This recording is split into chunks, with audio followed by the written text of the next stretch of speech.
Ang lulutuin po natin ngayon ay embutido. Welcome po sa Kawali ni Waray. Ang mga sangkap po na gagamitin natin sa paggawa ng Christmas embutido ay isang malaking sibuyas. Pwede po siyang puti, pwede po siyang pula. Basta kung ano po ang merong available sa inyo, pwede po yun. 6 cloves of garlic. Tapos po, 2 pirasong bell pepper, isang pula, at saka isa pong green para po maganda siyang tignan. Tapos 100 grams of raisins, 1 cup na breadcrumbs. Tapos, isang teaspoon siya ng salt, 1 teaspoon of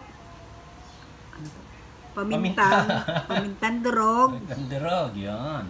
Tapos, sweet pickle relish, mga ano lang po siya, 2 tablespoon.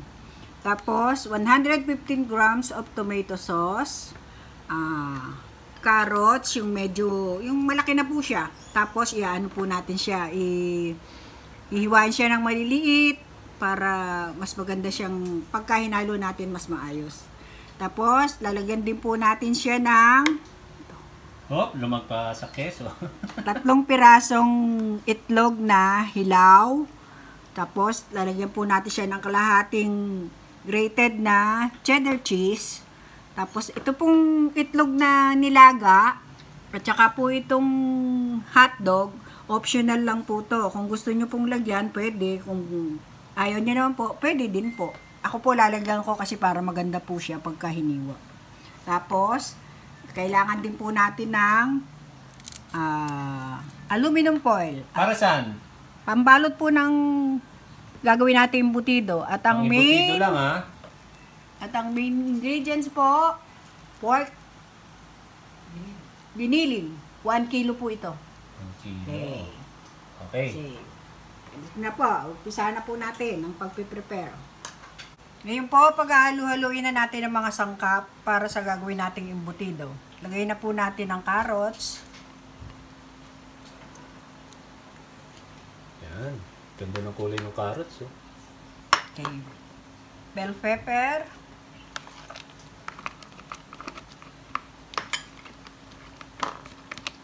Sibuyas.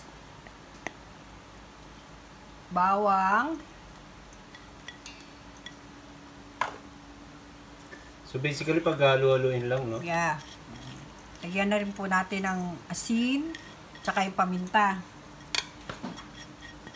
Nahihilo ko.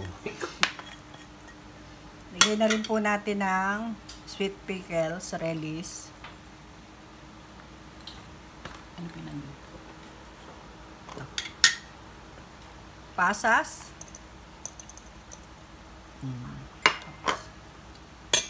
Ang grated cheese. Yan. Sarap. Ganda ng kulay. Oh. Tapos, lagay mo na yan. Yan o. Ang tawag dyan? Lagay po natin ng tomato sauce. Tomato sauce. Ang tomato sauce po, kahit ano pong brand pwede. Wala po siyang brand na kailangan na specific brand kailangan po. Tapos, lagay na po natin yung breadcrumbs. Ngayon po, pag halu-haluin na po natin siya, i-mix po natin. Mas maganda po kung mini-mix natin siya ng kamay para pero depende sa inyo, hugasan muna mga kamay o kaya magsuot po kayo ng gloves para mas maayos. Para siguradong malinis. Sasaluin lang mabuti para balance yung balance yung proportion yung pagka-mix ng mga... Lagay na rin po natin yung itlog.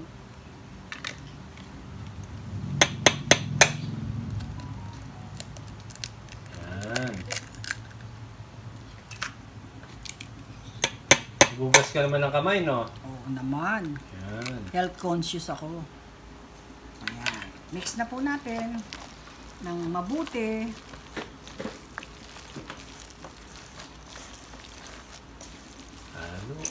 Halo.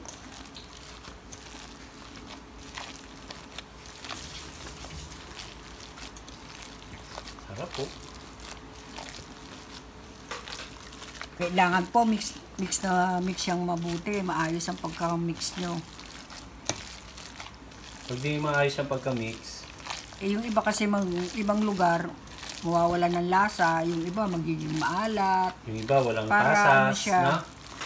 Para balance. Para distributed.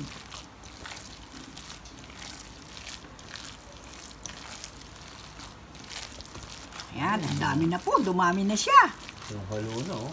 Ito po, na-mix na po siyang mabuti. Ngayon po ang gagawin natin, kukuha tayo ng kaunti at ipiprito natin para malaman natin kung tama na po ang alat niya. Oh, para kayo na po ang bahala mag-adjust kung kulang pa ang alat sa inyo. Kung Para, tama lang. para bago natin i-roll, ibalot. no? Hmm. Para sigurado ka na tama yung lasa. Yes. Okay, sige. Prito na natin. Ayan na po. Mainit na po yung mantika. Lagay na po natin yung kaprasong kinuha natin. Ayan. Para po malaman natin kung ayos ng timpla bago natin siya balutin. Para pag in-steam po natin siya at natapos na siya lutuin, ayos na. Wala na tayong problema. Sigurado ka ba, no? Na masarap. Na tama yung alat, tama yung tamis. Yung paminta.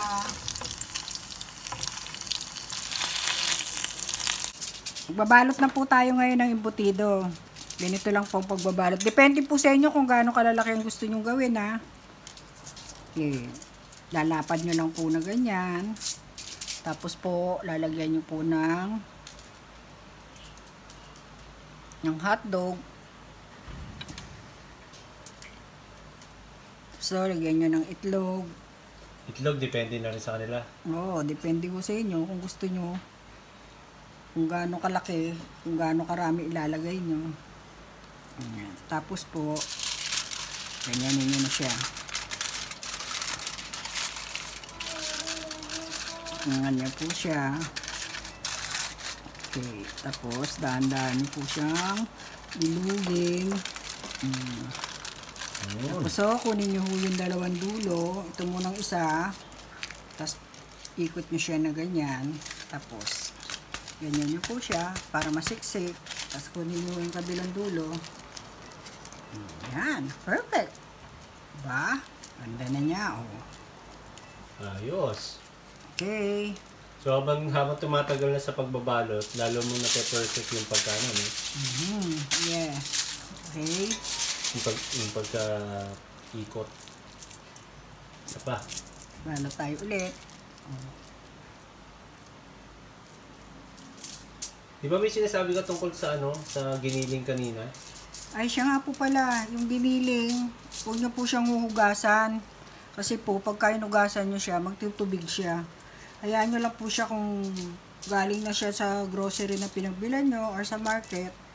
Lagyan nyo na po siya na ganun. Ganun na lang po siya. Huwag nyo siyang huhugasan. Kasi po magtutubig. Yan. Yan. Itlog. Tapos lagyan natin ng itlog. Sarap yan, no? Ayan. Lulutin na po natin siya ulit. Yan lang, oh. Yan na, tuloy-tuloy na. Hindi sana mag-ikot. Puti natin dito. Pinuktok. Para siya, Tinaktak pala. para mag-compress siya sa loob. Yan. Ayos. Okay na. So magbabalot Tapos, na lang magbabalot, tapos mamaya steam na natin. yeah. Okay, sige. Ito na lang. Malapit na tayo matapos Okay na magbalot. lang. Saka dami na nilang nabalot, oh. Mamaya-maya lang mag-steam na tayo. Actually, pwede ito. Dalawa option nila, no? It's either steam nila or iprito din nila. Pwede, No, di ba? not yet. Kailangan ma-steam muna. Bago siya iprito. Yung pala yun. Kailangan ma-steam nyo muna bago nyo pwede siyang iprito. Kasi kailangan mo na siyang mapakulo. Okay, please yun. Tip yun ni Kawali ni Waray. Ayan po. Nagpakulo na muna tayo ng tubig. Tapos po, iayos na natin tong mga embutido. Ayun na, Saka inaayos natin na. pakukuluan. Gano'n natin Medyo katagal? marami po ang nagawa natin eh, kaya i-ano natin siya, di-distribute natin siya sa pagpapakuluan. Sa lalagyan. Sa dalawang lalagyan ang gagamitin. Usually, gano'ng katagal sa pinakukuluan? 40 hanggang 1 hour. 40 to 1 hour.